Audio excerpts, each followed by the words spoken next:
Hello guys, যারা ইংরেজি শিখতে চান বা ইংরেজিতে কথা বলতে ইচ্ছুক, আজকের এই 10টি বাক্য খুবই গুরুত্বপূর্ণ, তাই মনোযোগ সহকারে দেখুন এবং বাক্যগুলো মুখস্থ করুন। প্রথমেই আছে, আমি কখনো ভাবিনি তুমি আমাকে ঠকাবে। আমি কখনো ভাবিনি তুমি আমাকে ঠকাবে। বাক্যটির ইংরেজি হবে I never thought ইউড betray me. এখানে থট মানে চিন্তা করা বা ভাবা, নেভার মানে কখনো। আই নেভার থট মানে আমি কখনো ভাবিনি বা চিন্তা করিনি, আর এখানে ব্রিটে মানে ঠকানো। I never thought ইউড betray me মানে আমি কখনো ভাবিনি তুমি আমাকে ঠকাবে। দ্বিতীয় বাক্যটা আছে, তুমি আমার বিশ্বাস ভঙ্গ করেছ।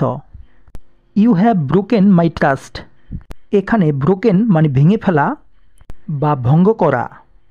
ট্রাস্ট মানে বিশ্বাস। You have broken my trust মানে তুমি আমার বিশ্বাস ভঙ্গ করেছ। আমি সত্যি খুব হতাশ। I am really disappointed.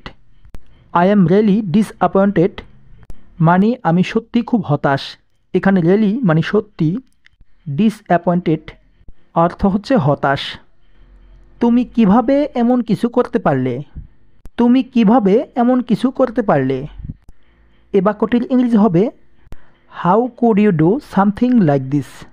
How could you do something like this মানে তুমি কিভাবে এমন কিছু করতে পারলে। নেক্সট হচ্ছে, এটা আমি কখনো আশা করিনি। I never expected this. I never expected this অর্থ এটা আমি কখনো আশা করিনি। এখানে এক্সপেক্টেড অর্থ আশা করা। তুমি আমার সাথে মিথ্যা বলেছ বা তুমি আমাকে মিথ্যা বলেছ। You lied to me.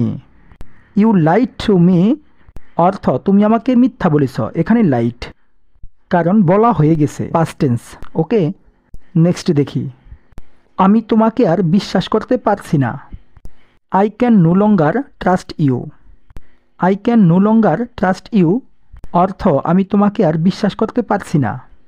তুমি আমার পিছনে ছুরি মেরেছ। You stepped me in the back. You stepped me in the back অর্থ তুমি আমার পিছনে ছুরি মেরেছ। এখানে স্টেপড অর্থ ছুরি মারা। তুমি আমার বিশ্বাসের সাথে প্রতারণা করেছ। You have deceived my trust. You have deceived my trust অর্থ তুমি আমার বিশ্বাসের সাথে প্রতারণা করেছ। এখানে ডিসিভড মানে প্রতারণা করা, ট্রাস্ট মানে বিশ্বাস। এটা সত্যিই আমার জন্য খুবই কষ্টদায়ক। This is really painful for me. This is really painful for me অর্থ এটা সত্যি আমার জন্য খুবই কষ্টদায়ক। এখানে পেইনফুল অর্থ কষ্টদায়ক। সো গাইস, আপনাকে কেউ কষ্ট দেখ বা না দেখ, এই বাক্যগুলো যদি শিখে রাখেন আপনার অনেকটাই কাজে আসবে। ভিডিওটা ভালো লাগলে লাইক, কমেন্ট এবং শেয়ার করতে ভুলবেন না। Thanks for watching.